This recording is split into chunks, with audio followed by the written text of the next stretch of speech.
Nyakwara Mugejuang machiegni e twak maro cheno mar mbako romo. Okinyi makawuono matai nyinga Joyce Oduor.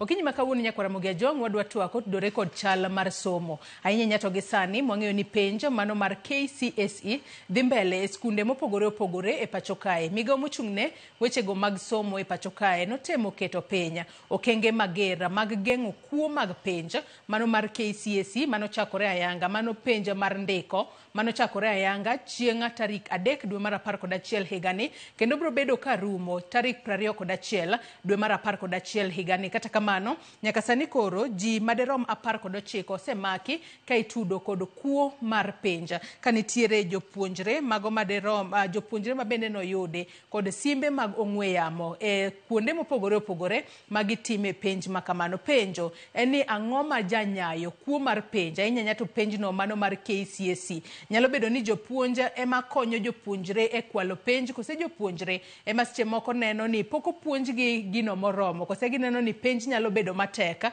mar mondo gine momiyo moko kuomgi ka okang' mar kwalo penj makamago. Nyakwara Mugejuang kopogore kod mano bende obobedo ka watwake kotudore kod donjo e skunde mago mag senior secondary ma jopuonjre ma otimo penj margi mar KJSEA biro bedo ka donjo e senior school mano kochakore dwe mar 1 higa mar 2026. E gazet Okinyi makawuono nondik kanyo ni buoka ka jonyuol koro biro bedo ka chulo mano kotudore kod omenda ma jonyuol biro bedo ka chulo e senior school mano omenda mar fees mowinjo bed ni chulo ne jopuonjre ma biro bedo ka dhi e grade mar 10. Nyaka sani koro iwacho ni jopuonjre mago manitiere boarding schools biro bedo ka chulo omenda maderom 53,554. Mago ma biro bedo ka somo e skunde mago mag day biro bedo ka chulo omenda maderom 9,374. Kopogore kod mano bende sirkal oduoko piny omenda ma ichwalo ne japuonjre ka japuonjre. Wang'eyo ni omenda no mano ma capitation mowinjo bed ni miyo japuonjre ka japuonjre nokete kanyo ni owinjo bed 22,244. Kata kamano iwacho kanyo ni omenda makamano biro bedo ka dok piny nyaka 12,870. E kinde ma magi duto timore jopuonje jogo manitiere sekta mar somo onego bed ni timang'o mar mondo mi gine ni somo odhi mbele yo makare ta hinya higa manyien e kinde ma koro jopuonjre mosetimo penj margi mar grade 9 biro bedo ka dhi e grade mar 10. Nyakwara Mugejuang twak maket kod mae ok abibedo godo kenda abo bedo kae kod welo abo bedo kae kod Zablon Awange jagoro makupet e bade ma Kisumu, David Obuona jagoro mar Nata bade ma Kisumu gibo bedo ka gitudore kodwa achiel kachiel ka gintiere kaunti ma Kisumu. Kata kamano e studio marwa e kaunti ma Nairobi kae antiere kae kod Lamek Tala. Lamek Tala en jalony e weche mag somo. Oyawre Lamek kendo machiegni twak mar Okinyi makawuono ichio nade? Achio maber ero kama na inya Joyce kenda mor mar biro moda twag gi jo mawinjo dholuo e weche mag somo. Kawacho nyinga kendo en nyinga Lamek Tala Mdwasi atie mbalariany mar USIU Africa kendo tich mara kacha en ng'iyo ni nyithindo masomo university kacha oyudo tudruok maber ka gisetieko weche mag somo kaka ginyalo donjo weche mag tich to kata jogo ma dwaro timo hala mag gi bende ginyalo yudo kaka ginyalo timo maonge hitilafu mora mora. Koro nigi lony weche mag somo kaka nyithindwa nyalo be transition successfully and plug into the world of work. Yeah. Machiegni nye twak Okinyi makawuono Lamek. Nyakwara Mugejuang imbende akaw thuolo marwa kini machiegni e twak marwa bed thuolo mar cholonwa ote paro penjo mora mora kokale namba mar ote machuok 23600. Facebook ibiro yudo wa achiel kachiel Ramogi TV X @Ramogi TV. Kan bende nyalo tudri koda e Facebook page mara ibiro yuda Joyce Oduor, mbui mara mar X ibiro yuda @JoyceOduor_. Kwachaka yanga twak marwa Okinyi makawuono Lamek dago mar mondo mi wachaka ne kod penja mano mar KCSE mano mahigani mar 2025. Wang'eyo ni penj makamano nochakore dwe mar 10 mane jopuonjre timo orals kata penja mano miwacho kanyo ne timo kod dhoka mano kano chakore kanyo tarik 21 dwe mar 10 nyaka tarik 27 mane time orals mago mag KCSE orals kachiel kod practicals. Bang' mano wang'eyo ni penja mano mar ndiko kata theory nochakore ayanga ticha mano chieng' tarik 3 ma en wuok tich mano mar jumani, kendo penj ma kamano biro bedo ka dhi mbele nyaka chieng' tarik 21 dwe mar 11 higani, kama jopuonjre mago mohew 1900 dhi mbele kod timo penj ma kamano e skunde mopogore opogore. Nyaka sani wanyalo wacho ni chenro mano mar timo penj mar KCSE king'iye kaka jalony weche mag somo osebede yo machalo nade, Lamek? Ya mokwongo nyaka wagone erokamano ne sirikal nikech ne migosi Ogamba kaachiel gi jok motiyogo e migawo mar weche mag somo osetemo matek sana mondo wabed gi ritruok makare manyalo miyo nyithindo matimo penj mar klas 12 otime e yo makende. Mokwongo wish jogo matimo penj mar klas 12 success, gitim maber e penj. To gima nyalo wacho en ni sirikal noseketo chenro mopogore opogore. Mokwongo iyudo ni wang'e ni nyathi ka nyathi matimo penj obiro kondik nyinge e kalatas mondike penj nitie nyinge, tiende ni gi index number mare, tiende ni koro onge ng'atno manyalo kelo paper moro kata answer sheet moro mowuok oko, nikech mano ne en yo achiel mane ji tiyogo ka kwalogo penj. Mar ariyo, sirikal kendo sani otiyo gi gima miluongo ni padlocks ma digital, anyalo wacho ni gin digital kata gin padlocks ma tamper proof, ma ok en tricycle machon manilorogo depe manikane penj. Gin mago molose yor lony manyasani kitiyo gi gimiluongo ni technology. Mano miyo koro ka ng'ato omule e sa mok owinjore, jogo mochung' ne penj nyalo neno kaluwore gi kendo lony mar rito weche manyasani. Apart from mano kendo wayudo ni jogo ma ochung' kaka invigilators, sirikal kendo kalure katiyo gi migawo mar weche mag somo ne nigi rameny mamalo kata rachungi ba jopuonje moko mane oseyud ni nying-gi osedhi e buk moro ni ginyalo ga konyo nyithindo kwalo penj, koro gin to wang'e ni nowegi oko. Level mar vetting kata mar gwelo jogo machung' ne penj no ket malo. Kendo gima sirikal osetimo en ni sani jogo matimo penj ikawo nyadiriyo. Chon niyudo ni penj kanitimo to nikawo na penj e center kamigole e dag penj nigolo penj dichiel. To penj no bet e skul, koro tiende ni kogole jok matimo kwano gokinyi, kod jomoko biro timo English godhiambo, tiende ni penj mar Kisungu ni e skul, osechopo e skul e gokinyi, to mano ne chiwo thuolo malach ma jogo man gi mibadhi mar penj ne nyalo kwelo. Lakini sani kidhi kawo penj paper gokinyi, tikawo mana magokinyi no, to kosetime tidwoke aka kikawo mar ariyo. Koro mago bende osebedo ka okonyo ahinya weche mag menyo ni ng'iyo ni penj ok okwal. To ahinya kata bedo ni sirikal osetimo kamano, to bende wasewinjo ni weche moko nitie ka gi kacha machal ni kuonde moko ikwale. Mano tiende ni nitie nyaka wang'ong wang'e nyadiriyo. Wan stakeholders mag education, jopuonj, jonyuol, gi ji duto, community wa nyaka wayaw wang'e maber mondo wang'e ni integrity mar penj ochung' kare. To Lameka mosenya kuom ng'adi matin, kata kamano kwa dhi mbele kod twak marwa, ang'o manyalo bedo ni kelo kuo mar penj? Nikech ero wanyalo wacho ni kochakore chieng' wuok tich, kawuono chieng' wuok tich, chieng' tich ariyo, tich adek, kawuono tich ang'wen, odiochieng' mar ang'wen, mano mar timo penj mar ndiko. Tiyudo ka nitiere jopuonjre moseyud kod simbe mag ong'we yamo. 19 osemaki kitudogi kod kuo mag penj, mano mana kaluwore kod data moseyudo. Ang'o makelo kuo mar penj? Ahinya nyato kata bedo ni migawo mar somo to kinde mang'eny ahinya giketo piny okenge mag neno ni penj ok bibed kikwalo. Tinno ka japuonjre moro pod oliwore odhi nyaka gi simbe mar ong'we yamo e center kamitime penj kacha, to ng'e maber ni simu ok winjo bed no dhi godo kacha. Ang'o matimore? Anyalo wacho ni penj nitie jok maluongo ni cartels. Cartels mag penj gintie kendo gingirore. To weche mag penj en ohala maduong'. Tiende ni ohala ma ng'ama loko. Ohala ma iloke gi ji mang'eny.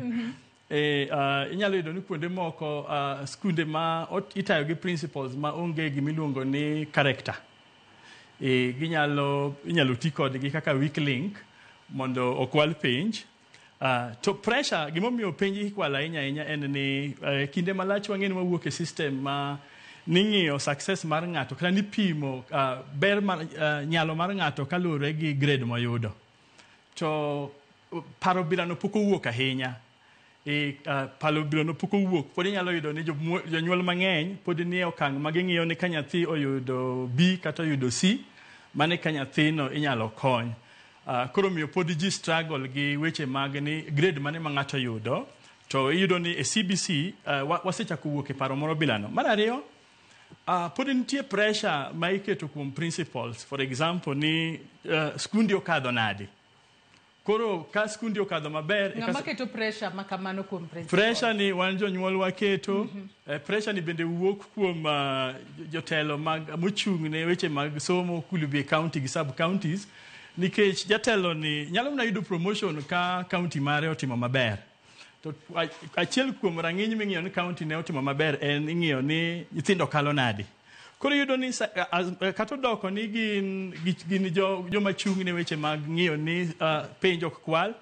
Lakini ka penjo kwal, to pod inyalo wach ni en kaka jachung' ne weche mag somo e county otiyo maber. Nikech samoro through kalo penj, nyithindo mang'eny okalo. Koro ibo wach ni king'iyo ni ere jatelo matiyo maber, tibo wach jatelo matiyo maber en jatelo ma nyithindo kalo mang'eny yudo grade mabeyo be e county ne. Koro samoro pressure no nitie, to wan bende kaka jonyuol waketo pressure no ne jopuonj nikech wadwaro grades maber ne nyithindwa.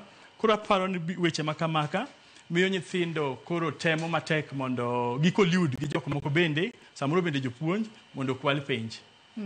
To ere kaka inyalo geng' gigi mar mondo mi kik wane e kinde ma penj ma kamae dhi mbele? Jopuonj nitiere kod ting' mane mar neno ni kuo mag penj ok obedo? Nikech adiera wayudo ka nitiere nyithindo moko ma ikwalo negi penj. Yes, kosekwal ni penj, yudo grade maber. Kiseyudo grade maber, idhi e mbalariany kacha, seche moko course ma omiyi, koro course no tek. Nikech ang'e ni kinde mathoth imiyo ji courses magitimo kaluwore kod grade mane yude, penj no mano mar KCSE. To koro in nitiere kae, nisekwalo penj mar KCSE, itimo maber, odhi omiyi course ma ok inyal. Magi moko kuom gigo makelo ajema, miyo kata jopuonjre moko jwang'o course ma oket negi gidhi timo courses mamoko. Ere kaka inyalo din rode makare, mago mag kuo mag penj? Pressure ni bende nitiere kaka inyalo duoke penya mondo ji oket maino e neno ni ngima nyathini ok oketho. Nikech kokwal ni penj, mano en ketho ngimani. Okwal ni penj, itimo maber, to mbele kocha ine makoro idhi thagori kaka japuonjre. Erokamano ahinya Joyce. Achiel kuom gino ma oripo tim en ni wan kaka jonyuol wabed koro gi ng'eyo maber ni gik moko oselokore. Sani ok wang'i nyalo mar nyathi mana kaluwore gi grade moyudo, to wang'iyo nyalo mar nyathi kaluwore gi kaka ochal e yore moko. For example, owuoyo nade? Number 2, en gi talanta mane? Number 3, en gi wan gi yore moko. Penjo ok en yo achiel kende minyalo ng'ego nyalo mar nyathi. Wan gi yore moko bende mwanyalo fwenyogo ni nyathi nyalo timo ang'o. Number 2 en ni machielo mang'iyo ni inyalo tim en ni kaka sani ing'eyo ni principals mag schools gin ema gichal center managers. To ka gin center managers, tiende ni iyudo ka principal en ok golega e school e skunde. Koro samoro aparo ni ochopo kama koro wanyalo wacho ni principals mag schools bende oripo bed ni tere centers moko mondo wabed ni principal mowuok e school B gi E nyalo lokre. Matiende ni ok obed e school mare samitimo penj. Samitimo penj. To bende chenro mane sirikal obiro godo mar ni jopuonje mag primary emo invigilate penj e skunde mag secondary, be ni paro ni nyalo konyo e duoko piny kuo mag penj? Mana ka wang'iyo lokruok ma bende wuoyeno, mano mar mondo ni principal mar school A kar bede school A odhi e school B, to principal mar school B ema koro dhi e school A.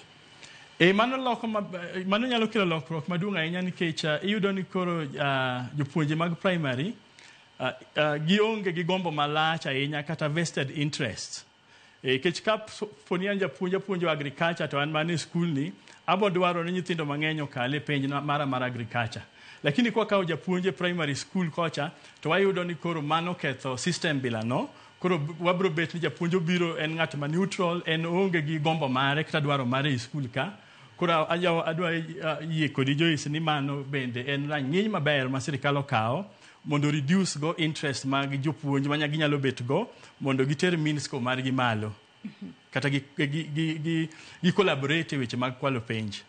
Kamano. Atuang'eyo ni penj mano mar KCSE kinde mano chako kanyo tarik 3 mano mar ndiko kata theory e kinde mano chako tarik 3 dwe mar 11 higa ni. Wang'e ni ochako e kinde ma wanyalo wacho ni koth ne chwe gwenge mopogore opogore pacho kae kendo obedo ni penj makamano nochakore e yo makare ahinya maonge rochruok moro amora. To ang'eyo ni gwenge moko koth chwe kendo wantiere kod oula ma bende thoro bedo e gwenge mamoko e pacho kae. E kinde gima koth chwe japuonjre nyalo rito yo machalo nade kodhi e skul kacha. To migawo mar somo bende winjo bed ni keto piny okenge machalo nade mar neno ni penj ok olewo chopo e skul. To nyathi bende ahinya to mago manitiere skunde mago ma ng'ato dhi skul to dok pacho mano miluongo kanyo kod dho ngere ni day school. Ere kaka jopuonjre go nyalo ritore e yo makare kinde gima koro gimedo timo penj kata gitimo penj to koth bende wantiere season mano mar short rains kaluwore kod jogo makoro chal mar kor lwasi. Lame. Achiel kuom gima ber mosetimre en ni sirikal wang' ni otemo matek ahinya mokelo distribution centers mag penj machiegni gi skunde.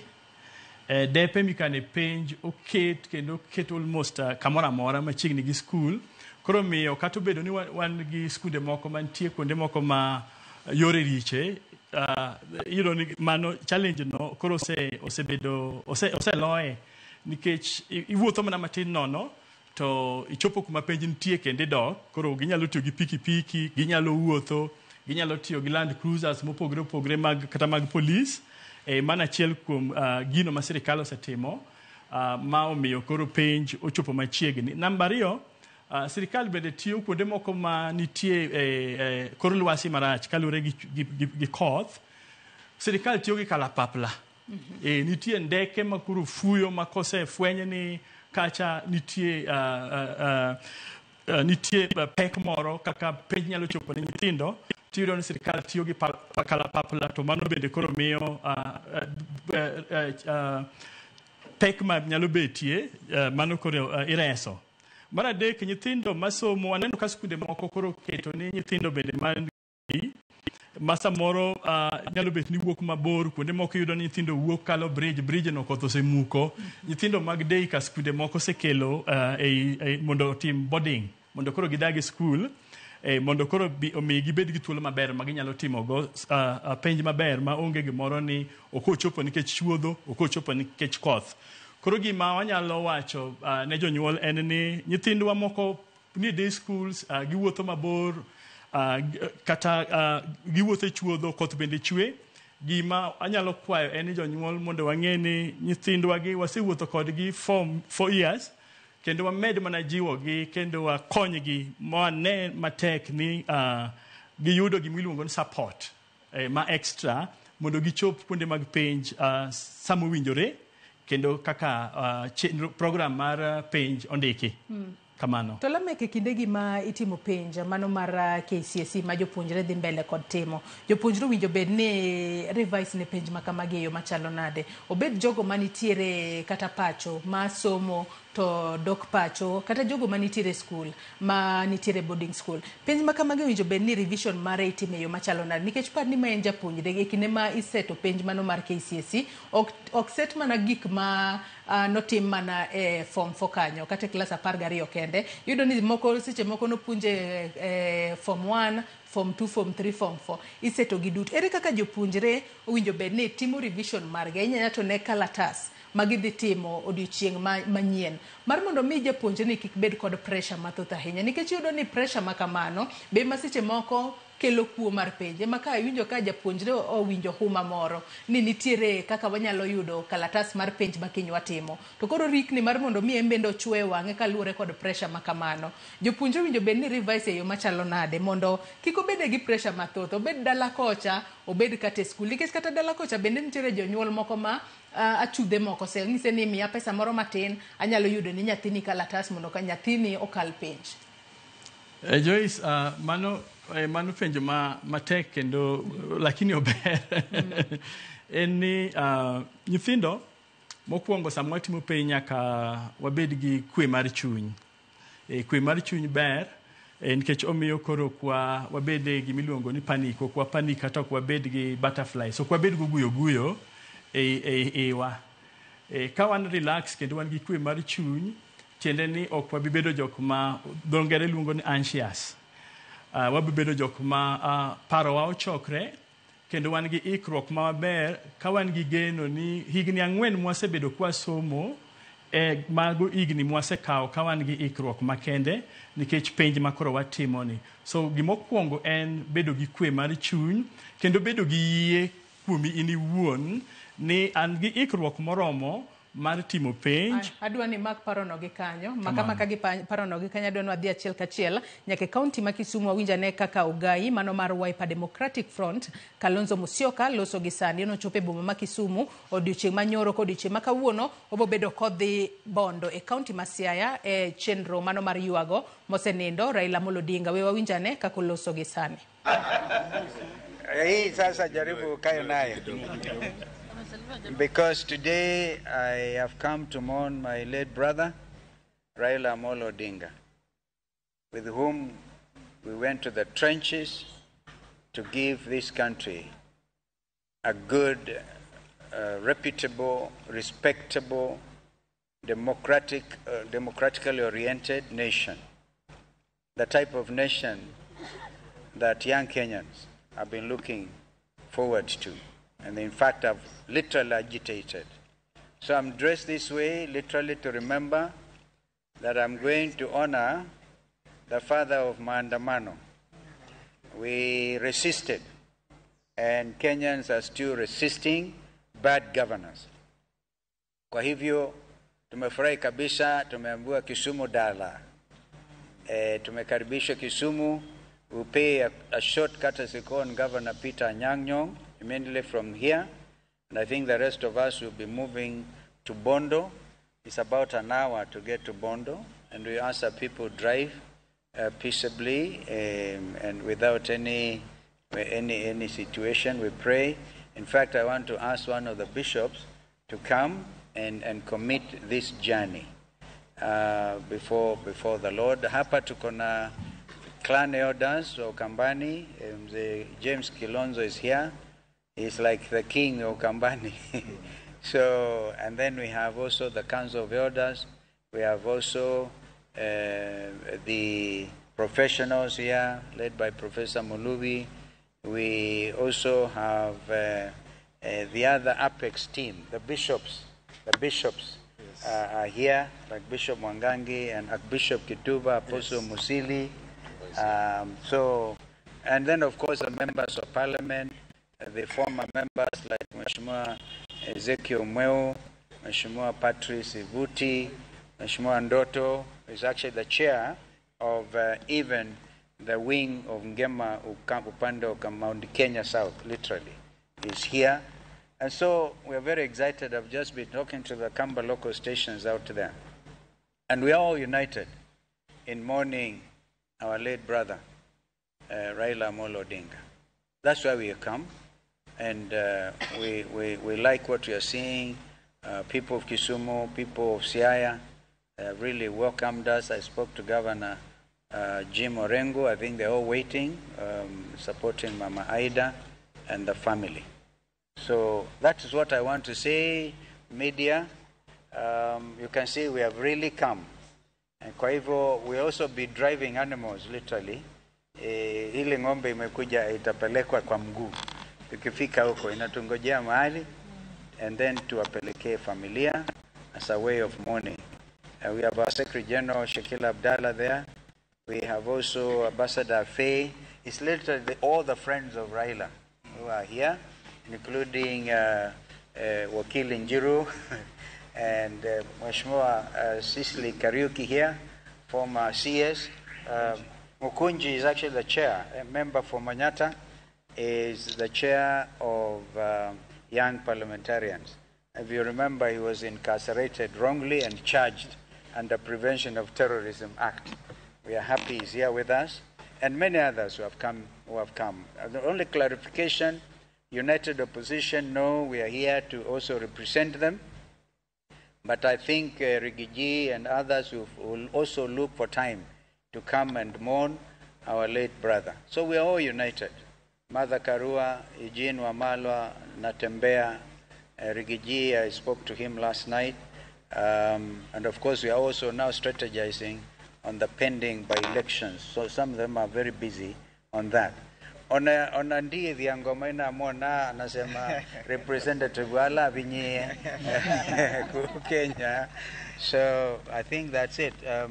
I see Victor and that very strong team from Nyamira, brother Ben Momanyi, very senior in the party. So we are all here. We are all here. We will of course be talking. I think that what I've been briefed, tukitoka hapa tunaenda, few of us will go to see Mama Aida, and then from there we'll come out. We'll come out and go to the graveyard, we'll lay our wreaths, and then we'll go back to the homestead. There's a distance between Raila's homestead, Opondo Farm, and Jaramogi Jaramongi. So that's the thing. We'll all have time to get properly introduced. So media tunawashukuru sana kwa kupata hii fursa na kutukaribisheni Kisumu. Nasema asante sana. Nadhani kwamba hiki ni kitendo ambacho kinaonyesha wazi hata kama ndugu yetu amelala bado anazidi kuunganisha Kenya. Asanteni. Ile prayer, we need to prayer. Archbishop, thank you. Okay, tuombe pamoja. Almighty and everlasting God, Ogejwanga mano cheno madhimbela chiel kachiel e kaunti ma Kisumu kamineno kanyo ka ugai mar duond bura mar Wiper Democratic Front Kalonzo Musyoka otelo ne kwetha mag jotelo mopogore opogore mago moriwo kanyo jodongo mawuok e oganda dhot mano mar jo Wakamba odichi ma kawuono gintiere kaunti ma Kisumu ka koro giikore mar dhi yuago Raila Amolo Odinga mano e dalane mayudore Opoda Farm. Bende wacho kanyo ni bang' mano gibobedo ka giwuok kanyo ka gidhi achiel kachiel nyaka kango ka Jaramogi kama ne okete Senendo Prime Minister machon Raila Amolo Odinga e kar yweyo mare mogika. Jofombo magwa nitiere kaunti ma Kisumu kono kachiel kode kaunti ma Siaya kama biro bedo ka luwo wuoth mano mar jotelo mopogore opogore mabiro bedo ka chopo Bondo e kaunti ma Siaya e yuago Prime Minister machon mapacho kae mosenendo Raila Amolo Odinga. To bende parni odiochieng' ma kawuono e kaunti mano ma Migori bende nitiere chenro ma jopiny biro bedo ka chopo mar mondo migi med yuago mosenendo Raila Amolo Odinga. Mago duto wabobedo ka waluonu achiel kachiel odiochieng' ma kawuono. Kata kamano podi wadhi mbele kod twak mar Alame ka ni benda miye thuolo kapok wadhi mbele kod twak marwa mano mar yuago Raila Amolo Odinga kaloni en jatelo marauma ma piny Kenya nolalo. Erokamano Joyce, ago erokamano ne thuolo bilani. Kuyo gi lit pod ni e chunywa kachiel samoro bende gi mirima. Ka waparo ne walalo jatendwa makende mosechung' kodwa Raila Amolo Odinga, to gima nyalo wacho en ni agomos kaka ana wuon kachiel gi oda gi jo Siaya County kama ae ka wacho ni wabed gi kwe kendo ka wan gi geno ni Nyasaye man gi nyalo koda teko wuoche mag Raila gin wuoche ma raduongla, gin wuoche madongo ma ok yot yudo ng'at manyalo donje. To wan gi kwe ni Nyasaye man gi chenro maber, wacho no ng'e chenro ma en go kodwa kendo gin gi chenro maber kendo mar miyowa piny maber mabiro. Wan gi geno ni obro timonwa kendo obro medo hoyo chunywa kendo wabro dhi maber nikech Nyasaye wacho ni en wuon kie. Koro wan gi geno ni mane lwet Nyasaye obro parowa kendo obro timonwa. Erokamano Joyce. Erokamano ahinya kendo wang'e nyakwara Mogejwang' pod wamedo chwalo ote magwa mag kuyo kachiel kod leta ne familia mano mar mosenendo Prime Minister machon mapacho kae Raila Amolo Odinga. Nyakwara Mogejwang' pod wadhi mbele kod twak marwa kod Lamek Tala kotudore kod chal mar somo. Welo mamoko Zablon Awange kachiel kod David Obuon biro bedo katudore kodwa sa asaya e kinde modhi mbele kod twak marwa. Lamek kapok ne wadhi wawinjo kaka ugai mano mar Wiper Democratic Front ne loso. Nitiere kaka ang'adi e weche ma iwacho kotudore kod chal mar somo. Erokamano Joyce, ne wawacho ni to jalno matimo penj nyalo bet gi ikruok machal nadi. To wach mokwongo ma wacho ni gibed gi kwe mar chuny. Namba 2, gibed gi chokruok mar paro, kik pachgi kwa mabor. Ging'e ni kuom higni 4 ma gisebedo ka gisomo, osebedo kiiko gi nikech penj mantie ni Koro gigo duto magisesomo chunygi obed mokwe ni e karatas mabiro nitie gigo magidhi radogo maging'eyo. Ginyalo rado gimoko bende mok ging'eyo, lakini gimaber en ni penj ok en tho gi kwo. Bang' penj pod ngima dhi mbele kendo nitie kaka ng'ato pod biro tayo ngimane kata kosetimo penj regardless of grade miyudo. Chunywa gombo mondo nyithindo oyud grade maber, to kata kamano kata kapo nono ni ng'ato timo penj to koyudo grade moparo, wadwa nyise ni ngima pod biro dhi mbele kendo biro dhi mbele maber. Mar adek en ni gitim revision. Kata kitimo revision, kik isoma ahinya ma ok yud break. Som, kiwinjo ni isesomo chemistry moromi, ywe, kendo koro ikaw buk machielo idhi ng'iye ni tang'o manyalo mako geography kocha kata CRE. Koro ibed gi breaks mabeyo. Mar adek kendo watim gimiluongo ni collective revision. Wanyalo yudo osiepewa moko abich mwapenjrego ni to in king'iyo penjni ang'o manyalo biro. Koro wago mbaka mos to nyawadu paro ni som ka nikech samoro nitie kamoro ma pok imulo, to kokalo kuom nyawadu onyalo wacho wach moro manyalo bedo malich ahinya e ikruok ne penj. To moloyo ahinya en ni scan through all the notes ma wan go. Scanning through ok en ni koro isome makoro isome, no. Scanning through en ni wang'igo ka gi kacha, ing'iyo weche mag industrialization, for example geography, ing'iyo weche mag population and all that, kamano. To kwatimo kamano to ang'eyo ni wabro bet gi lony maber. To mogik ahinya wang'e ni success marwa Nyasaye man-go.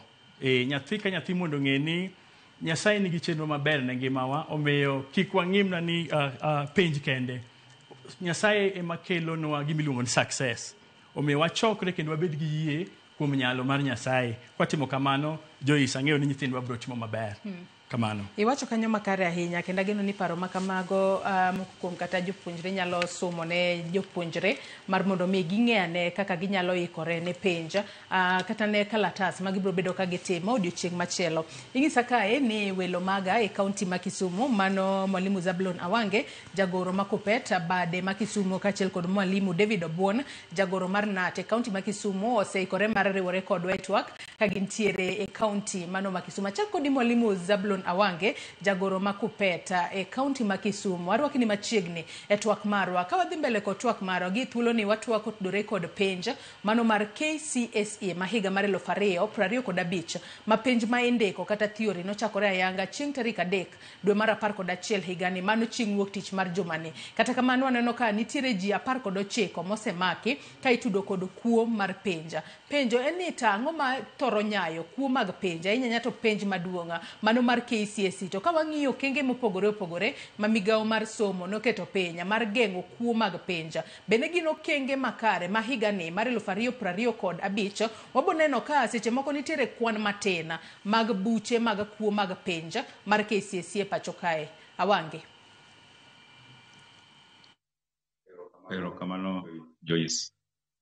Amoso joneno wa Mamosi TV, jopuonj ma Kisumu, jopuonj ma Nyanza, jopuonj ma Kenya mangima. Adier ni penj ma KCSE ochakre wigni, and dweni to jo practical projects no sechako hadi, lakini paper ma theory no chakre wuok tich. To kata kamano penj mar KJSEA ma jo klas 9 to nyose rumo. Sani koro gidi to mana madhi nono. Nyose nyiswa gi jatend results me KJSEA e KPSEA biro wuok December. To mar KCSE ma jo klas 12 dhi wuok Januar.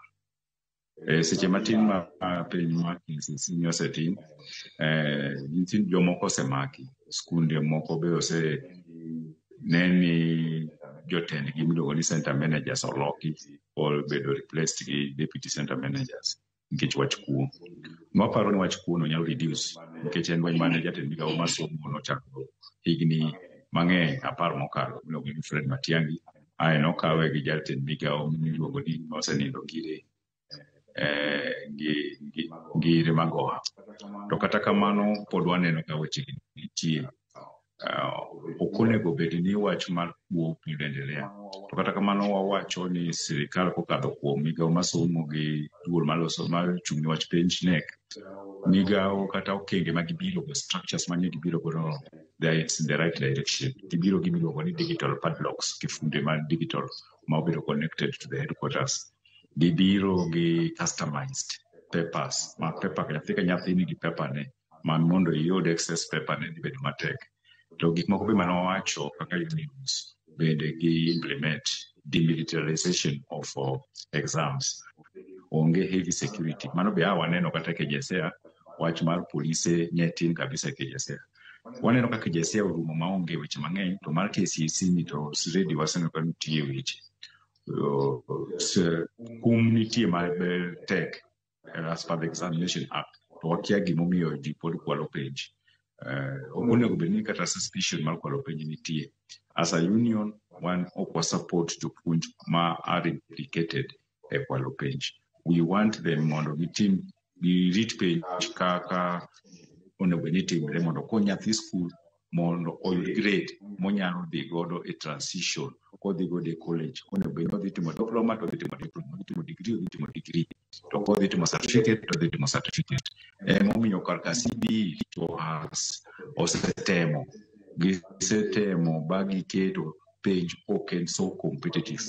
Wabende kaka union wawacho ni TSC duol mandiko jopuonj ni kik ket emphasis on mini grade. Ongi ni school ka school mini grade gipogre. Nyathi moluonge national school chances ni dhi kadho en ga seche moko higher than nyathi manie gweng'. Koro wach mani korido nyithindo kadho mondo idhi yud godo promotion should neither be hidden to them. To nyithindo mosepuonj maber onego bed ni nigi right mar timo gi penj no, nikech penj ok obedo set outside the syllabus, obedo set within the structures gik ma jopuonj osepuonjo. To yun jopuonj be kisepuonjo ok onego bed ni pod itiyo kodi kata ni ginene ni mondo kwal nyithindo penj.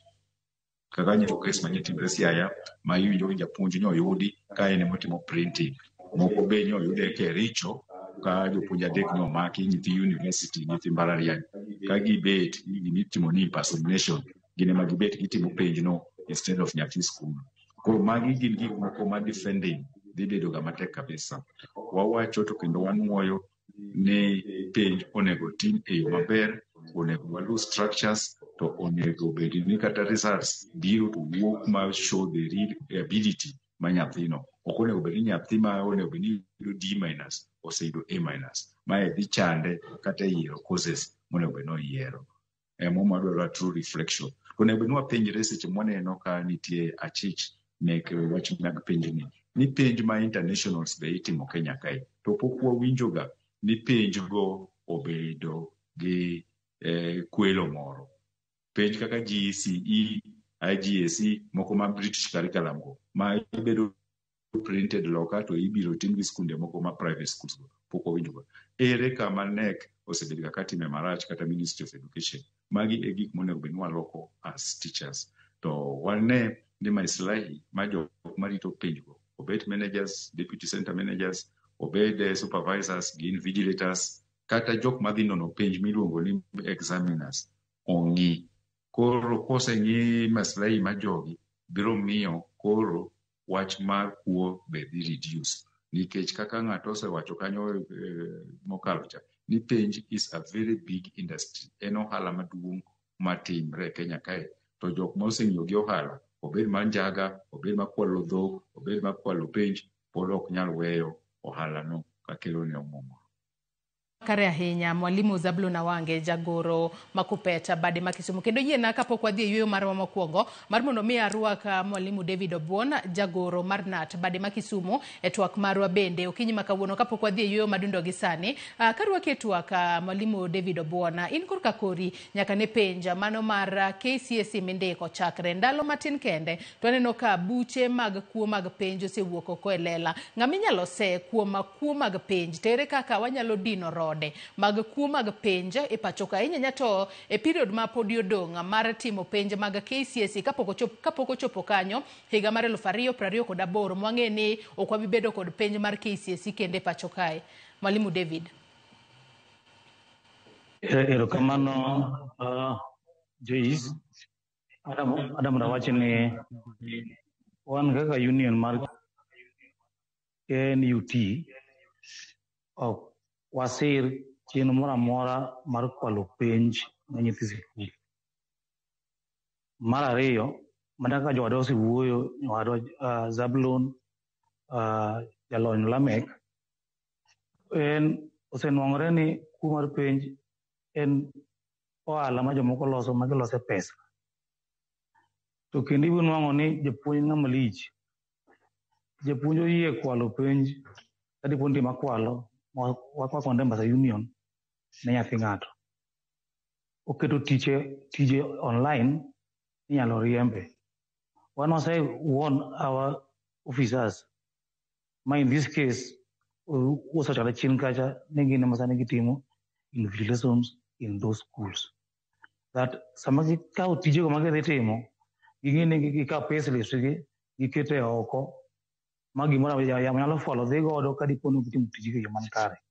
Omeo, one as a union, work on them any act of cheating, any act of promoting illegality in terms of administrating exams, Nikage, you think the money is cool, most of the Pagario, if Mupunjiki and Ikelingo of the team. To Bende, it is Okanimanikare, Mondome, Kini meeting of Penge, Tinoka, Watchman Kupeni Biro, the Mola submitting Penny Mark KCSE. One Kaka Union Mark NUT. Tinde Watchman Kupeni, you need to Kadikagimo Viligodo, Yakane system, Marso Molokre, more very competency based education. Masano even for the first time, Watimuka Jesea.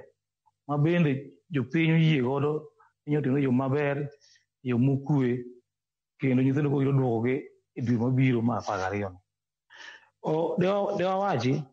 Snean Jonual of Jonual Tre, no cum Jonual, Emma promote which Magu Marpinch. To Nikage, can he put in tier Nipu Marpin, keep all opinion more than Magbear, Tichuli, opening a Karangamachula Pass again. Pesa Micholo Jomo Colopinji, Wukany. For what I'm quite annual, I've been waiting in tier, you Colopinj. You get the future Mark Pin Kenya, you get the future, money thing, what you pay Sanigi. You think they are competent enough to face their future. Katako, calling it Colopinj. You want to know your point. Need teachers are always prepared their learners to sit for those exams, Samasa Chupka Krosani. Omeo, as a union, what I'm going to condemn, I join our Zablon in condemning any other person, any other entity, Makiruluete, Katakelo Pache, Katakelo Mwandune, Mondo, Oji, which I'm going to pin Kenyaka. And Gimaraj, and Umizu Pichamaraj, Pijma Kenya, as part of the global community. Ni Pijmar form for with your Pin Kenyaka. En Pijma, you see the more Katakoka, the human care. You better get out, Mr. Moro, you may not get Timono, you will your coup. If you are very competent, given the opportunity, able to open the market card. A matter of Kohatangata, but even a paro, Mark Polo Pinch, ni debate my board, the center meeting a pinch, the Geo neck. Name any mechanism you care to moderate your money in the world of the Mark Polo Pinch, one was zero. Kali pay papers are personalized. Kali Timos Arene was zero. Kali Pony padlock, below when we call it, what kind of paint are digitalized. One was zero. Securities, even changing of invigilators and supervisors, Moromi, Yoruba for Pengis, Odoma Martin was zero Kaka Union. Oda Quine, and Dala Day. Nyakanyo chakti mo pinch. Kadi po nga ngi paro mal pin beleka. Giwe yitin mo tin pinch. Nikech if anything, yitin mo tin pinch gi kata po no gi kado gir ka kan edwaro gi kado bo call pinch. All of them will get a specific entry into the universities based on their pass mark. token no penj magati mosaneni. Omiyo, without forcing any monkey games want to be sent to page. What I'm like, center managers, supervisors, securities, any other service provider involved in making sure that exams are done, do we keep off? Gimana mbanya lamio upenj bwele piny Kenyaga. Mana duonde ke NUT. Kanyo makare ahinya Malemu David Obon jagoro mar NAT badi ma Kisumu kendo ageno ni ibo med keto kenge ma tek ahinya mar mondo mi kuo mar penj kik nenre ahinya nyato endalo modonga kapok penj mar KCSE ma higa mar 2025 orumo. Nyakwara Moge Jwang adono akaw yo madundo gi sani ka waduogo to pod wabo medo goyo mbaka kotudore kod weche matimore sekta mar somo. Ahinya nyato gi sani mwang'eyo ni kochopo dwe mar achiel higa manyien wabo bedo kod transition kata jopuonjre mane otimo penj margi mano mar KJSEA gibo bedo ka giwuok gisetieko penj margi mar KJSEA mano mar grade 9 higa manyien gibo bedo ka gidhie grade mar 10. Bende sirikal oseikore yo makare ahinya nyato gi sani ma sirikal oselanda yanga ni omenda mibo bed ka ichiwo kaka mano mar capitation ibo bed ka induso kata bo bedo ka dok piny paro mano mar jolonyo weche mag somo ka achiel kod jogo manitiere riwruoge mag somo en mane kotudore kod transition koke grade 9 ka dhie grade 10. Wakaw yo maduno Nyakwara Moge Jwang waduogo wadhi mbele kikidhi mabor.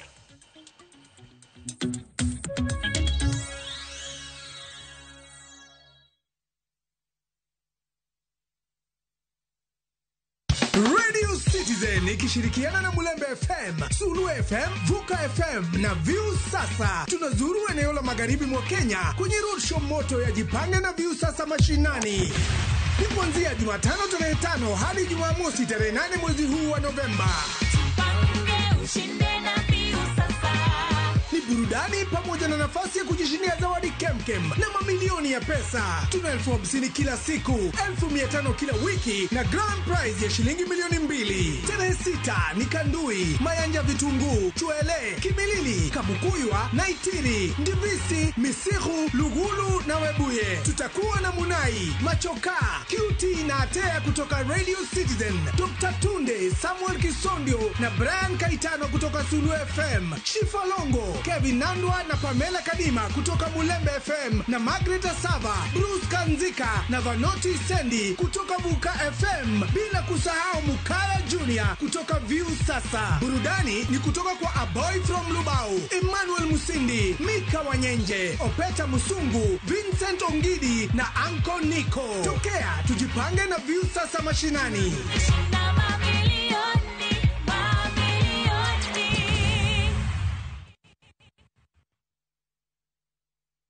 Sing by the watch and the yes, so Pakainya. Yes, so Pakainya. Yes, so Pakainya. Yes, so Pakainya. Yes, so Pakainya. Kumuono mar Nyasaye kihero wende ni bonyesa *860 *419# to parni ya Ramogi TV ene od jower duto te.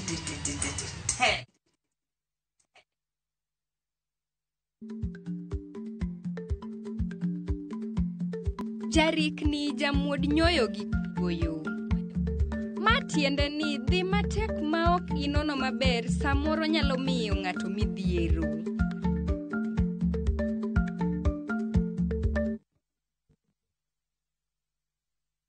Two countries, one unforgettable adventure. Start in vibrant Singapore, where futuristic skyline light up the night gardens, glow into the city, and every street feels alive. Then cross into Malaysia, a land of rich culture, spice-filled markets, towering Petronas, skyscrapers, and moments of discovery at every turn. This is more than a holiday. It's two worlds, one journey. Enjoy 6 unforgettable nights with View Travel from only $2,150 per person sharing or $2,830 for a solo trip.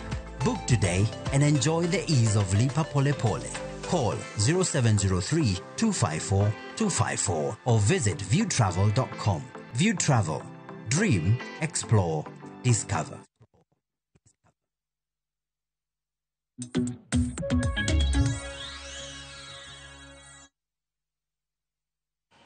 Machiegni kendo Nyakwaramogi Ajong' wadhi mbele kod twak mar chenro mar mbaka oromo kama twak otudore kod chal mar somo. Med chwalo ote magi kokalo e yore waduto te mag tudruok. Okinyi ma kawuono ote ma kamago abo bedo ka somo gi achiel kachiel e kinde mwadhi mbele. Pod antiere kae kod wenda e studio marwa e kaunti ma Kisumu kokalo e yor lony manyasani mar Zoom. Antiere kanyo kod mwalimu Zablon Awange, jagoro ma Kupet bade ma Kisumu, kachiel kod mwalimu David Obuona, jagoro mar Nata bade ma Kisumu. E studio marwa e kaunti ma Nairobi ka antiere kod Lamek Tala, jalonya e weche somo. Lamek kodhi mbele kod twak marwa. Okinyi ma kawuono e gazeta, inyanya to mano gazet ma Daily Nation mane wantiere godo. Nondike kanyo ne buoka ne jonyuol e kinde makoro migao mochung' ne weche go mag somo e pacho kae oketo pinya mano kaka ibo bed ka ichulo omenda mar somo ne jopuonjre mabro bedo ka wuok e grade mar 9 to dhi e grade mar 10 mano higa manyiena mar 2026. Ondike ka ni shock for parents as state outlines senior school fees. To gino momako wang' ahinya en kotudore kod omenda makata mano miluongo kanyo kod dhongere ni capitation mosebed ka ichwalo ne japuonjre ka japuonjre. Omenda makamano bro bedo ka wuok e omenda mano maderoma bro bedo ka wuok e 20,244 nyaka 12,870. Makwang'iye 12,870 bende tin ne kata omenda mano maderome 15,000 mano chiw ne jopuonjre mane 15,042 mane ochul imiyo jopuonjre manitie skundego mago mag junior school. Kawang'iyo nonro kata kawang'iyo kaka migao mar somo sani koro segolo kaka ibo bed ka ichwalo fees makamach. Jonyuol oikore yo machalo nade to skunde bende oikre yo machalo nade e kinde ma wanyalo wacho ni ma e pioneer class, ma e tielo mokwongo mano mar grade mar 10 mobo bedo godo kae e bulai mar somo mano mar competency based education. Lamek Aero kamana inya Joyce, mokwongo anyalo wacho ni ok en gima ber mar medo school fees ne jonyuol. Mano kanyo anyalo wacho ni sirikal oboth kendo kotimo maber nikech wanyalo paro ni achiel kuom gino mwaparogo mosenindo Raila Amolo Odinga ne en ni kane sirikal mokwongo mar NACO bedo formed ne gitiyo matek ahinya mondo gikel gimiluongo ni free primary and secondary education. To higini osedhi maber ka waneno ka sirikal kawo ting' malach mar neno ni burden mar education mar free primary kaachiel gi secondary ogol kuom jonyuol mondo jonyuol obed gi nyalo mar ng'iyo weche moko mag ngimagi kaka gibende ginyalo dongo ngimagi e weche mopogore opogore. Omiyo ok en gima ber to duonda gima nyalo wacho en ni jokupet kaachiel gi jonat gi stakeholders madongo dongo mane weche mag sector gi experts duto mane sector mar education nyaka wagol duondowa matek nikech waneno ka mos sirikal we ting' mare to ting'no idwoko ne jonyuol to mano bro kelo bomiyo nyithindo mang'eny manyocha nyalo somo nyamonge koro bro yudo ni ok ginyal donjo e skunde ma gisomo. Omiyo nyaka wago duondwa matek ahinya kuom wach ni ok wabi ling' wasenene gazet mana kaka wanene nikech waneno ka reduction motimre obedo almost by half. Tiende ni ka ne en 22 to koro oduogo to 12 siling 10,000 moro kanyo lala 10,000 gi wiye to mano idwoko kuom janyuol. To ok en gima ber nikech sami idwoke kuom janyuol already nigi weche mang'eny. Wang'iyo ka ji mang'eny ywagre ni pesa olal, pesa onge. Koro wapenjre ni to sama ng'ama onge pesa ema kendi miyoga wachni. Wakonye kose wasike, wakonye kose wagere. Omiyo wan jok ma olonye weche mag somo mae to wadagi. Omiyo jatend migao ripong'e ni mae bro kelo ywaruok to nyaka wayware wachni. Mar ariyo en ni joma otimo klas 9 kata grade 9 koro gisebedo warito duoko ma ibro tim December ka mondo kochopo Januar to gidhi e grade 10 gidhi e gimiluongo ni senior secondary. Koro gima ber ma sirikal osewacho ni duoko mar penj bro biro chon wagombo mondo mano timre kaka osewachno. To mar ariyo en ni jonyuol nyaka ng'e ni koro nyithindogi nyaka watwe manokanda kendo wabed gi ikruok. Wadhi e Christmas to Christmas koro bochno wani ok wabi okwabet gi waneka kwa wabro kungo kiko tigi pesa oyaye nikech msigo mapek oritre orito wa Januari ka omiyo wang'eni mano nyaka watim. To mar ariyo bende wang'eni nyaka CBC wan gi nyithindo mabro dhie gimiluongo ni STEM. Nyaka wachake penje gweng' ma mantie ni to skunde mag STEM gi kata gweng' ma wan kagi STEM ni en ang'o. Mano jo science, technology, engineering gi jo mathematics. Kendo wan gi jogo mabro timo weche mag sports kaachiel gi arts. Sports, nyathino nyalo bedo jawer, nyathino nyalo bedo jago mpira. Joiso kang'e ni ikruok mage mantie skunde mag gweng'wa, mag gwenge ma waaye kata alwora mawa, mantie mar rito nyithindo man gi talanta mopogore opogore. Ma en wach ma nyaka wakony jonyuol, wawuo gi jonyuol mondo wang'e ni bende nitie ikruok maber. To wan gi bende jogo mabro bede bodhi skunde matimo gimiluongo ni social sciences. Omiyo jonyuol gima licha ahinya en ni nyaka wabed gi nyithindwa mondo wang'e dwaro margi. Wang'e ni to ang'o manie chunygi, nyaka wang'e ni career interest margi en ang'o, nyaka wanon gi mondo wawinje ni to eigi ang'o mawuokie kata ang'o maber ma Nyasaye okane eigi mondo waguide gi kendo wakonygi e yo mowinjore. To Joyce anyalo wacho mogik ni at least mana kaka iwacho ni waneno ka jo junior secondary nyomi 15,000 around 15,000. Koro en wach malit ahinya ni koro jo senior secondary to sirikal miyo 12,000 thereabout.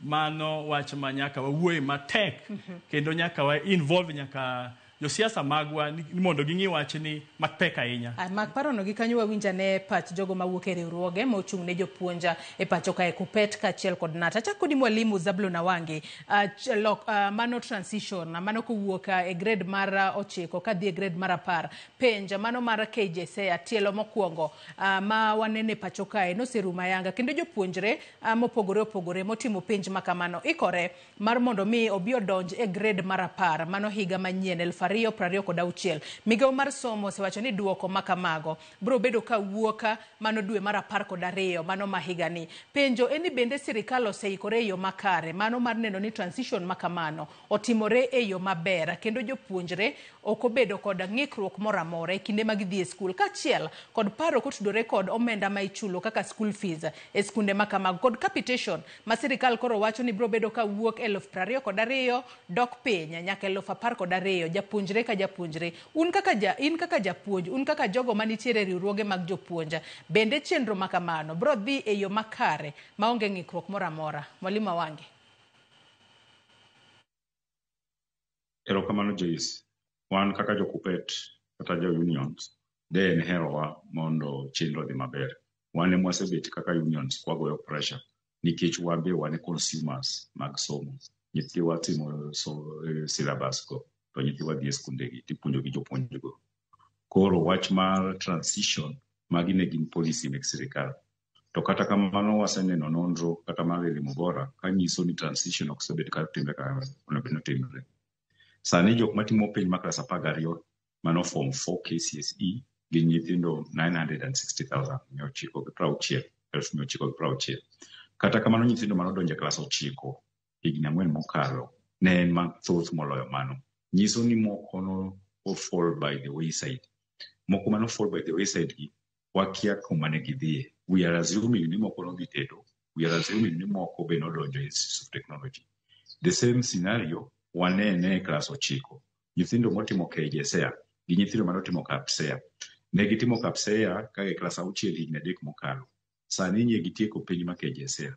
Nonro wacho ni nyithindo 10,000 okia kama gintie. Mano bende en wach malich ahinya nikech as per the access to education transition policies, sirikal onego bed ni nyalo ng'iyo kata track down nyithindo gi dhi kure. Nikech klas 6 en klas mathin kabisa ma nyathi nyalo drop out of school. Then secondly, kata jok matimo KAPSEA penj ma klas 6 ni waneno ka nyithindo mang'eny thoth ng'eny gi ich. Mae nyiso ni chances koko timo maber nyithindo gi some of them nyalo drop kapok odonjo e klas 7. Chon ne nyithindo bedo ga gi ich e klas 8 kata klas 12. So there is a problem. Then waneno ka sirikal biro gi policies gi circulars ma contravene its own policies. Ginyalo biro gi policy achiel to policy moro biro kendo ma contravene its own policy. Sani gisewacho na ne fee structure gichiwo guideline ni skunde biro bedo ka gin boarding schools to gichulo 53,000 to ka gin day schools to gichulo 9,000. Guidelines gi ok ginyien. The only person kata jatend migawo mane serious gi wach guidelines onen manosenindo magoha ngire magoha to ministers kata jotend migawo mabiro gi chiwo mana guidelines to officials migawo masomo ok ng'i in any case gine mitiyo kodgi to ensure the fee structure is very high. Mamiyo nyithiwa ok nyal access education mana kaka ng'ani ne osawacho jaloy miluongo ni Lamek ma wan go studio sani. Koro iyudo ka sani iwacho ni fee structure en 53 for the national schools. Sasta county schools iyudo ni principal kata jotend sikundego ne uinjire gi PTA gi board to medo fees mang'eny skunde mang'eny mek national schools ne chulo 75,000. Seche moko ne gindiko kata minister ng'ama ne approve ne mana minister gi permanent secretary jatend migawo no gi jagoro maduong' mar migawo no. Ma yudo ka skunde mang'eny nok adhere to the fee structure ma 53,000 no for national schools gi 44 for extra county schools. Pod jonyuol noket gi gik mang'eny, either nindo nyiew bus, either nindo ger gate, either nindo tim ang'o, gik mang'eny iluongo gi ni extra levies. Skunde mang'eny ne timo extra levies. What demand kaka union ni migawo masomo kosebiro gi fee guidelines, let it be followed. Ideally, change of name gi wilo nyinge schools from national schools, county schools gi sub-county schools. Sani, as per the CBE structure, CBC system, give the cluster 1, cluster 2, cluster 3, and the like. My national schools will be cluster 1. Secondly, waneno kakoro watch kalka fees, the watch on the boarding schools, the chulo uniform amount of 53,000. Then day schools, the chulo amount of 9,000. We give unity skunde moko magin hybrid system. Ma iluongo ni mixed day and boarding. Skunde moko man gi partially boarding, gi partially day. Gidhi timonade. Secondly, waseneno kata jo siasa ka interfere gi wach ma fee structure. Kisumu County kae, sub-county moro miluongo ni Nyando, MP kata jaod bura miluongo ni Jared Okelo, osenyiso jonyuol ni kik chul fees, ochul mana 1,000 nikech no nyalo supply gik moko modongo kaka chiemo. And mae osekelo controversy between Kesha gi jatend migawo no. And interfering. So gik ma interfere gi issues of fee structure guideline ng'eny. Jo siasa kaka sewacho kes mar Nyando ma jatend jaod bura Jared Okelo biro gi fee structure mare, issues of principal kata jotend skunde maluongo board kata PTA to biro gi fictitious development plans to is keto fees mopogore. Then yudo ka eventually yudo ka nyathi osetimo penj tituo ne certificate man directive manyo biro nyoro ni sani certificate ibiro chiw ka ministry offices migawo masomo is welcome nikech waneno kata Kisumu ka naseno nyithindo mang'eny mo qualify to the university to nyal apply for help nikech skunde o withhold those certificate mar page. To seche magi withhold certificate mar page and because there were extra levies makata ka nyathine gi basari jok mano sponsor ochiwa mana gimoro ma sirikal no approve cha to extra levies kugine. Kata nyithindo mabiro dhi kawo certificates bang' form 4 kata class 12 kata biro dhi kawo class 9 iyudo ga koketni gima ketek ma ok ginyal access those things nyaka gichul pesa moko either nen mar tuition either nen mar sijui or whatever. Pesa gi be kineno gi ok gi trickle down to jopuonj te ma jopuonj be osebe ka ywagre ni yawa pesa go ichoko kuom former students to kone wan kaka union wan gi interest mar sector ma jopuonj gi jonyuol nikech wan both. Koro kwasewe kwa wuoyo tiwacho ga ni wan ok wang'i ni pek ma jonyuol but wan be wan jonyuol. Wadwaro ni wa rectify mondo ka fee structure obed the same to obed ni obedo followed. To fee structure ma the same ni be biro gi issues nikech skunde ok rom. Ok inyal wacho ni school duto mantie boarding nitie skunde moko magin boarding ma struggling to nitie boardings moko mar well established kaka skunde mane national school kaka let's say Alliance giri kata Limuru kata Loreto moko masani kata Kenya High masani koro idhi luongi ni cluster 1. Okangi ka skunde kaka Kenya High tidwaro gacho ni fee structure mare gi mar migingo obed the same. There is going to be a challenge kanyo. wabed gi realistic fee structure and guidelines moro ma parent ka parent bro neno ni mae to ber to live to inappropriate to this particular school.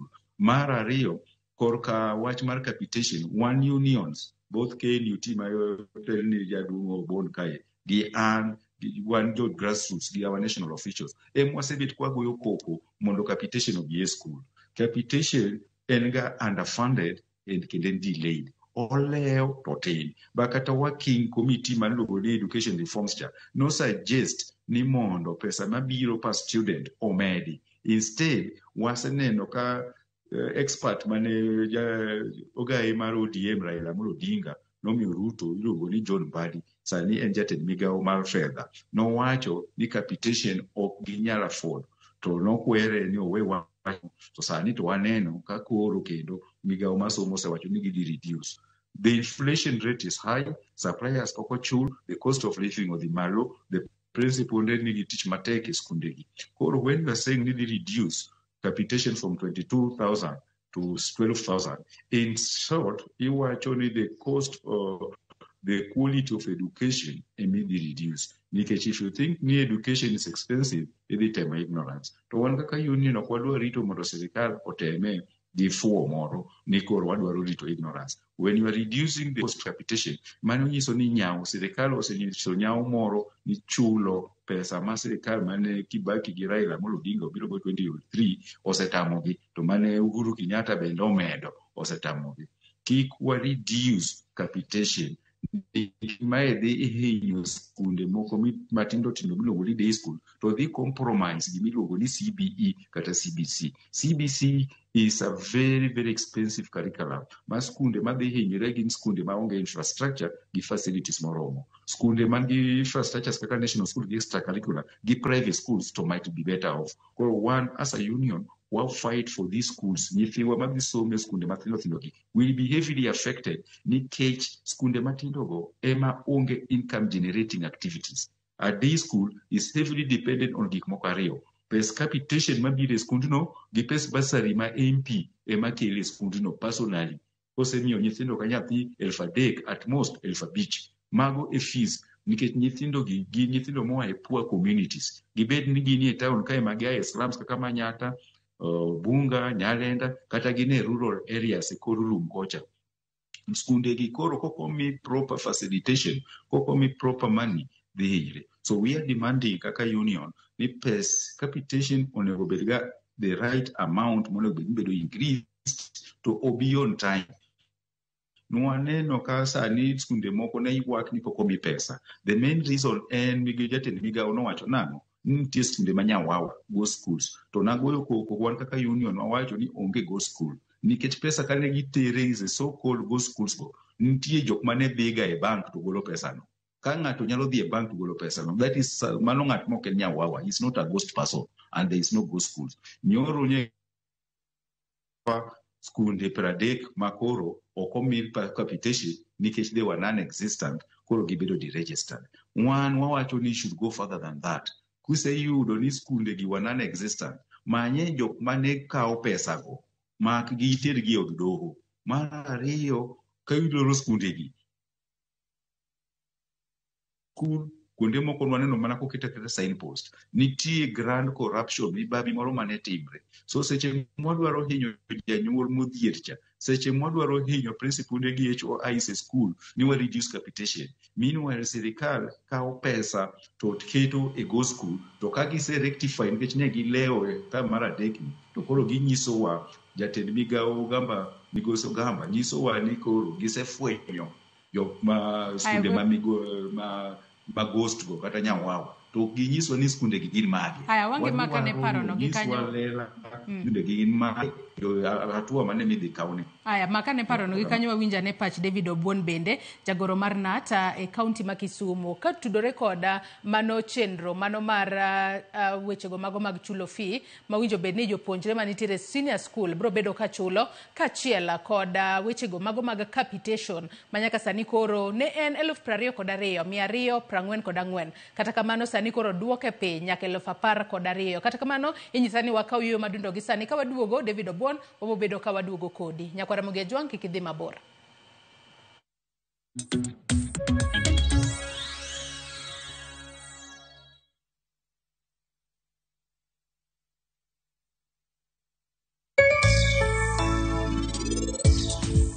ariyo en knowledge mar gima idwa timo.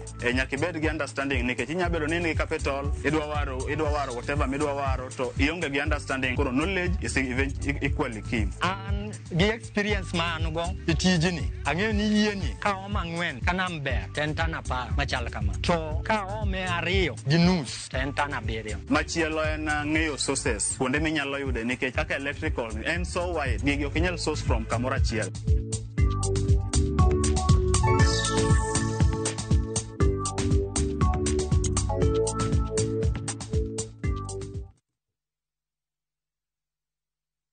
Watu wangu, sasa sijawaambia. Si nimebeba pen kwa pen. Lakini sasa kiti inarukaruka, kiti inarukaruka. Sidema amejama kashuka. Shukisha. Sasa acha hiyo. Jana nimenyeshewa, sema kunyeshewa. Omi! Hey! Mimi nakwambia kama si jaketi yangu kufura kama balloon. Mimi ningeenda. Hapana. Shida si bike. Shida ni oil ya bike. Eh? Shikilia hii. Hey, Tony! Kaele!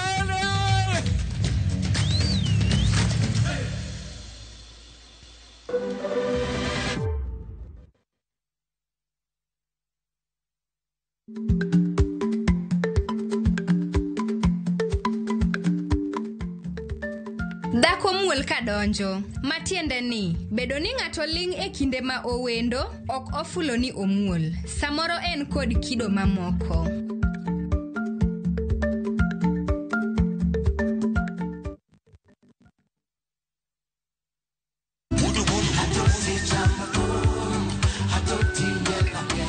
Woktich ka woktich wakelo ni don ya wotonagi. Kabende tich ariyo ka tich ariyo Nyakuronga Jwang' en odiochieng' mar yuto mari. Chieng' tich adek ka tich adek Nyakuronga Jwang' en odiochieng' mar mine nyalo kaachiel koda weche hera. Awendo. Kachopo tich ang'wen Nyakuronga Jwang' wakelo ni kama nene, yani TBT, kod thume mamit mokalo.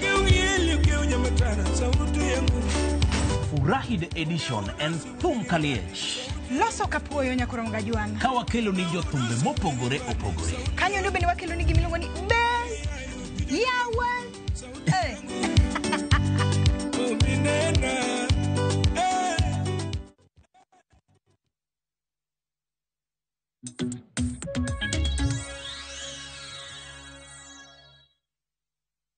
Machiegni kendo Nyakwaramogi Jwang' e tielo mogik e twak marwa e chenro mar mbako romo kama twak kata omedo menyo gik mopogore opogore matimore e sekta mar somo. Mwalimu David Obuon jagoro mar NATA e kaunti ma Kisumu arwaki ni machiegni kende twak marwa. Pachiko tudore kod transition mano kuwuok e grade 9 kaachiel kod ka jopuonjre motimo penj mar KJSEA rito duoko margi mondo higa manyien gidhi e grade mar 10. Bende sirikal oseikore e yo makare to wechego mago maga chulo fees makoro nyaka sani koro jonyuol nyaka rid okanda. Ahinya nyato jonyuol ma nyithindgi biro bedo ka dhi e grade 10. Giwachno mar capitation makoro nyaka sani wanyalo wacho no omenda makamano waneno ka higa manyien makoro bo bedo omenda ma piny mogik ma jopuonjre ibo bed ka imiyo e skunde mopogore opogore mag piny owacho ma pacho kae. David.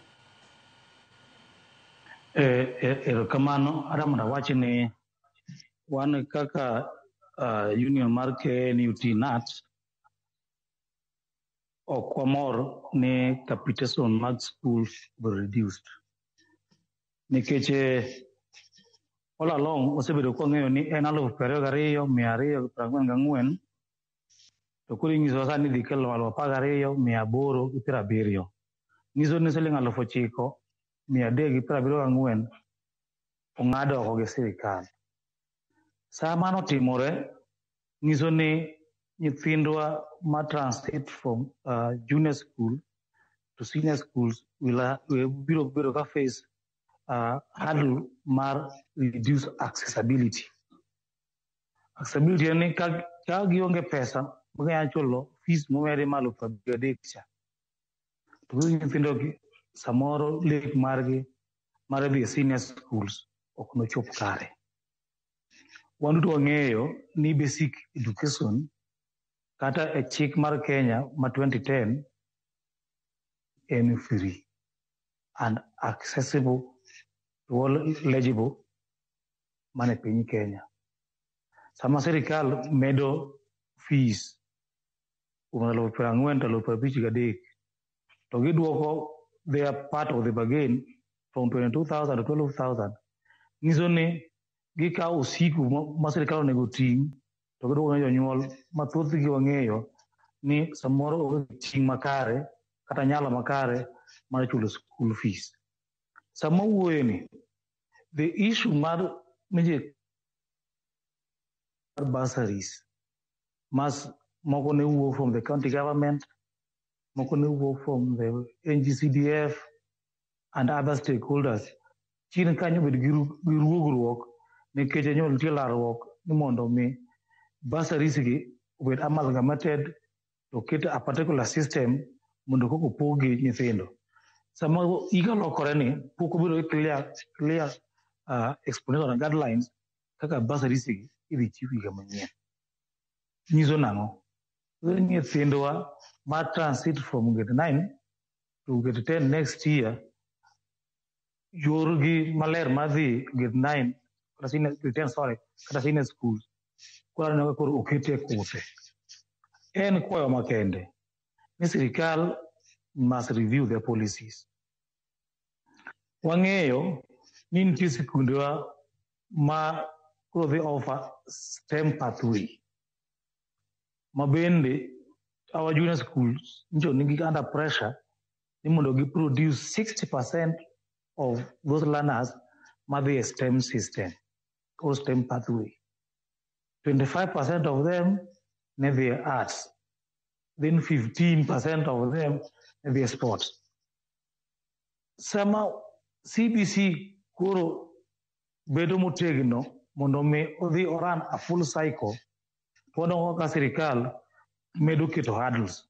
Wan kaka union de ber morwa ni system mar CBE ni do we oran into a full cycle mondo wane ni from ECD grade 1 to grade 6, grade 7 to grade 9, grade 10 to grade 12 oringo a full cycle mondo koro education stakeholders mane piny Kenya ka obedi piny to review ni CBE ni oringo full cycle ni wabed gi challenges mage.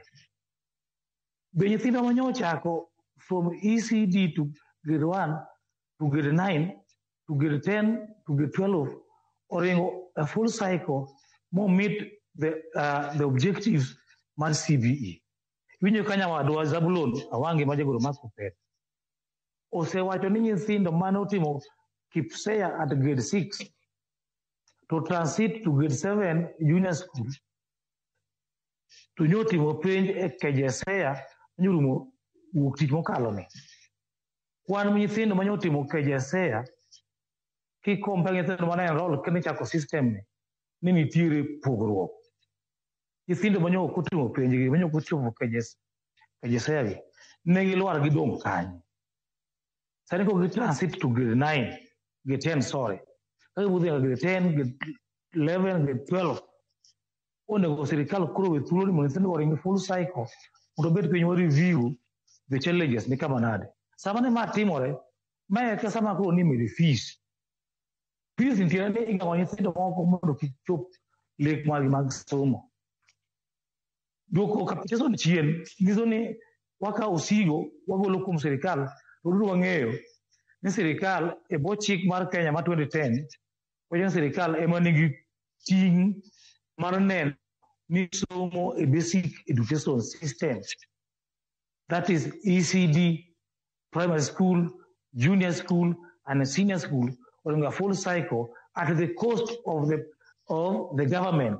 So sirikal ema reduce their capitation from 22,000 to 12,000. It means therefore ni gika osigo ni giingo ne jomoko. Jogi gin jomage. Jong'eyo chien kacha kata japuonj oroso wacho ka ni capitation manyien miyo skundegi obiro ma delayed kakoro school biloro. Schools are struggling. Native assessment wangini are schools real or are they ghost? Tumanakanya wadu zabu no sawaji. Ghost kata school wanyawawa gini mekna. Gini mga Kenya ka kuso gini mga jomoko ma utan wacha kidongo kata utegno mga tokyalo gonyo. Nikechi ka school mga nyawawa gini school mga jia. Okapandi school gode kuro de luka nyingi kata media kama Jesus kanini. Omiyo serikal okautingi makende mondo chiw capitations ndenje nyithindo nyathi ka nyathi kaka de oso wachien kacha to be kaber to mas school ono be reviewed upwards mondo the burden ma jonyuol ema odwok chien kaka gitimone to kachal kama to Adam rawachi ni odwa ng'eyo ni NGCDF nigi major roles mondo we play. The highest percentage taking care of our educational needs in every constituency. Dwaro na makende, kadwaro kaka chama mar union manat. Ni mondo wabed gi stakeholders forum in every constituency. Mondo constituency or review the needs of their children vis-a-vis the spaces available in their constituencies to allow transition from grade 9 to grade 10. Mondo me kiki mora mora gengne churruok yore mag somo to nekech pathways gi ema ko be define the careers mag nyithindo gi ka gitieko grade mar 12 kama gichopeni en yoko makende ni wawugru oko mondo wagodono piny ne sirikal stakeholders jotelo MCAs members of parliament everyone involved CSOs civil society organizations let us come out and put the government to task so that they own up to the commitment the what and letter mandated the Constitution of Kenya 2010 which basic education should be free and accessible to all children in Kenya. By increasing fees, Nizoni, Yithindo Mangeny, Bilwari, Kurikacha. One as a union, we are condemning that and we are asking the government to making sure basic education will accessible to all learners. And if anything, give a mono CBE or run a full cycle, mono review the challenges, the successes, the strengths, the weaknesses, and the opportunities managerial mayor community education will succeed. My union, thank you. Makare ahinya mwalimu David Obuona ka intiere kaunti ma Kisumu wadongi thuolo mano mar dakika 9 kende twatieko twak mar okinyi makawuono kata kamano adwani asoma nemo kuom ote manyakoromogi ajwang chwalonwa kokalo yore waduto te mag tudruok ote makamago asomogi achiel kachiel kaita bobedo kaka oparo mogik mag welo mantiere godo. Eriko Ronaldo wacho ka eno yaure Joyce mosna mwalimu amor kode gi tich motiyo puonjo nyithindo ok yot gima kelo kwalo penj ne nyithindo masani ok dwar somo motegno to aparo be ni nitiere relative jopuonjre moko eneka koro onego tim nonro maber e sekta mar education. Wacho kanyo ni amoso min oda mano maki nyathi Kisumu gi nyara Genevieve dhie form 3. Erokamano ahinya intiere Dagoretti Center. Honorable Byron Akiru bende wacho no yo makare ka intiere Mombasa Nyali kendo wacho ka any greetings to you Joyce Oduor and to the visitors in the studio. Wacho ni to my question to the visitors is this way: what strategies should we create to avoid the malpractice of exam during the national exam seasons, because this comes where the principals of schools and his or her teachers pass on serious pressure from parents that their children should pass the exam. And I would like to advise parents to be very loyal to teachers who teach their children and also to their children. So if they are in need of their children to pass, they do early coaching. which is tuition. So when it reaches that time of exam, the student is well prepared to avoid pressuring teachers, because these teachers pass frustration and even low when they are caught in the quagmire. Engineer Lazaro Kanyambok benengi saka ni Joyce Oduor donge an aparo ni system mar CBC ne otemo eliminate exam fever. Otherwise weche somo to ne ochako dwanyore kod malo. Odhi mbele kwacho ni successive governments okoseketo bidii e jiwo weche somo. Gik magisebedo ka gitimo can tell it all. Kila SC mar education, manager temiga mar education, temo ni mondo initiate meaningfulness change mondo one ni gitiyo. To gima wang'eyo ni initiate change important sector kaka mar education ni oknyal bedo one man show. Nyaka ikuongi consult stakeholders kod professionals. Professors magwa ka okawigi oketo partisan politics of the county alone to chieng' moro Kenya biro import experts mondo okonygi tiyo e sensitive sectors.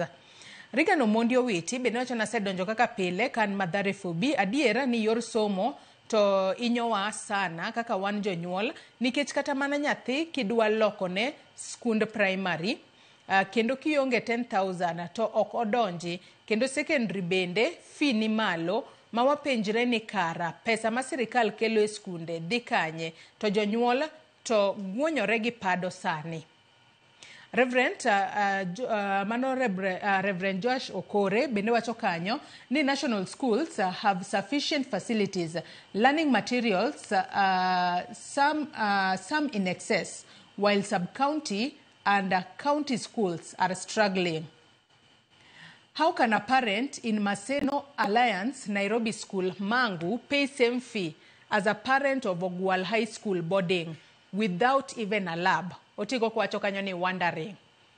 Aya, mago mana moko kuom ote manya kwa Ramogi Ajwang chwalo no wako kaliro adutote mag tudruok nyakwa Ramogi Ajwang ote to thoth ahinya kata kamana goyo mos thuolo marwa mano miyo kinyi makawuono ema oruma. Adona chak kodi Lamek Tala wachni mogik ka watieko twak maro kinyi makawuono kachiel kod moko kuom ote gi penjo mineno ka nyakwa Ramogi Ajwang penjo ka watieko.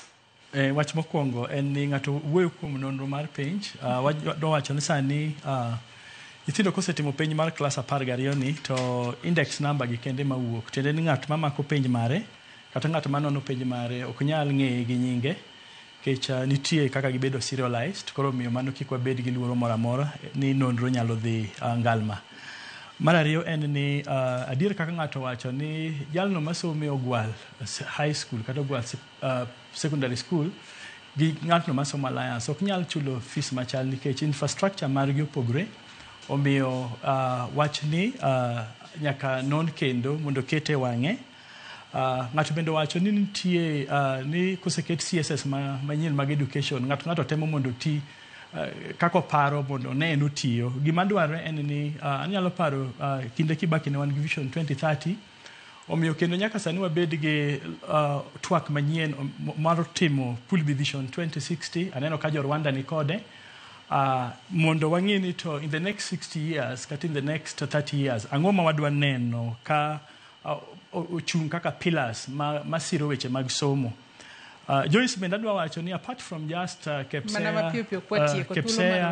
KEPSEA nitie jogo moko ma bende nyithindgi nigi gima luongo ni special needs. Jo special needs bende wadwa wacho ne jonyuol ni kapo ni nyathi nigi special needs nitie schools mag special ma nyathi nyalo timo e somo kendo nyalo timo mag primary kaachiel gi secondary. Omiyo nyithindo kik bed oko ni ok gidhi e skul. Kaw kamano tagoero kamano ni mar thuolo mar wuoyo gi jodhowa kendo jogo mawinjo dholuo to wadwaro ni mondo nyithindo matimo penj okwe chunygi kendo tim penj maber nikech bang' penj ngimagi bro dhi mbele maber. Erokamano ahinya. Erokamano ahinya Lamek Tala jalony weche mag somo kuom chopo e studio mar Nairobi ka mar mondo mi wabede twak. Mwalimu Zablon Awange wachni mogik ka watieko twak mar okinyi makawuono dakika en achiel kende kata matin ne achiel ka watieko mana mapiyo piyo kotudore kod chal mar somo gi kama somo chome gi kama higa manyien bro bedo ahinya to ne jopuonjre ma bro bedo ka loko klas dhi e klese mopogore opogore. Mwalimu Zablon. Erokamano Joyce. Chal mar somo sani Kenya ni e crisis. Waneno ka jotend mbalariany, jopuonj ma mbalariany ogomo 2 months. Ndalo 49. Nyoro ka sirikal nie winjore kodgi to gisign the return to work formula. Wapenjore gimomiyo nokawo dweche 2 ndalo 49 mondo eka sirikal oneni wach ni gini pesa ma wan mondo seveni gigo ni ma wan wachalo miyo. Nyithiwa osepakre, moko bende osetieko pesa mano migi mar upkeep. Kendo wang'eyo ni jo KJSEA be osetimo penj rito mana duoko mondo gier pathways.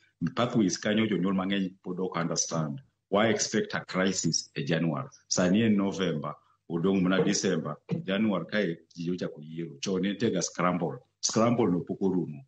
Manda kata gilok nyingi national schools ni cluster 1, extra county cluster 3 or 4, moko kande and the rest, por nyithindo bro mana yiero skunde ma ging'eyo ni national schools ta.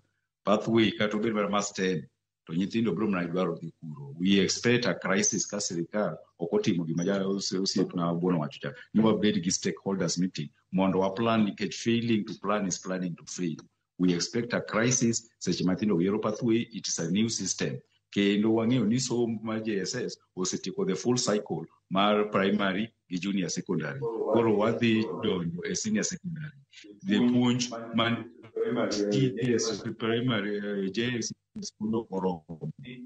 we are expecting ni koro there are issues nikech jopuonj ma iluongo ni intern teachers mano contracted January contract mar girum pok omiwa duoko ni ketgi PNP or not. We expect ni by December kai ibiro migi barupe mondo gi sign oboke ma convert them to PNP. Secondly, retooling make secondary schools like CBE no kotima properly. Ne otime haphazardly. Koro why expect January kotim ka koyie we should have proper retooling.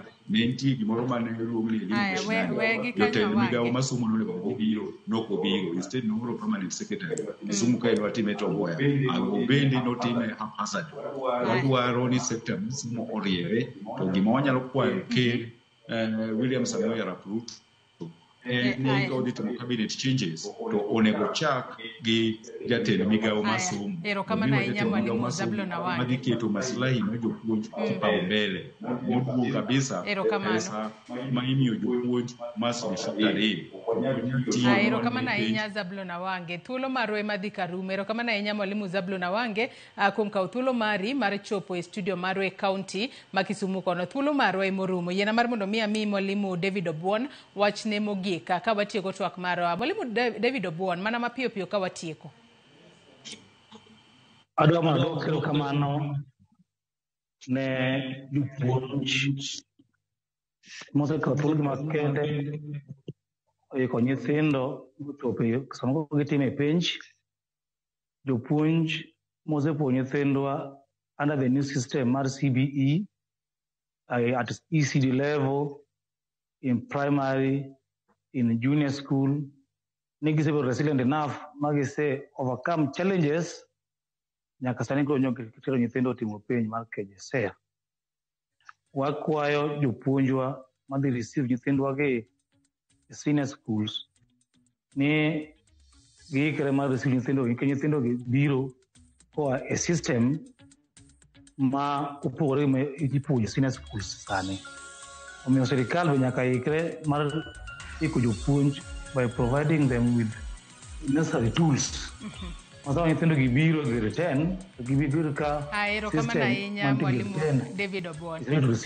Erokamano ahinya mwalimu David Obuon, jagoro mar NAT bade ma Kisumu. In bende kuom kawo thuolo mar ichopo e studio marwa Kisumu kono mar mondo mi wabed kod twak maket kod ma thuolo marwa ema orumo. Zablon Awange, in bende erokamano ahinya kaachiel kod in Lamek Tala, erokamano ahinya. Nyakwaro Muge Jwang, in bende agoni erokamano ahinya kuom bedo kodwa nyaka gi sani mwachopo e giko mar twak marwa e chenro mar Mbako Romo. Wageno ni sirikal biro bedo ka keto piny kata rieyo kenge makare mondo higa manyien somo odhi mbele yo makare skunde duto mag piny owacho mapacho kae. Nyakwara Muge Jwang elojo wetena Cleophas Oluoch kaachiel kod Sharon Ong'ao mano wachako godo chenro sa 12 gokinyi nyaka gi sani. Wagonu erokamano ahinya kuom bedo kodwa. Ibed kod odiochieng' maber, oriti masani. Nyinga Joyce Oduor.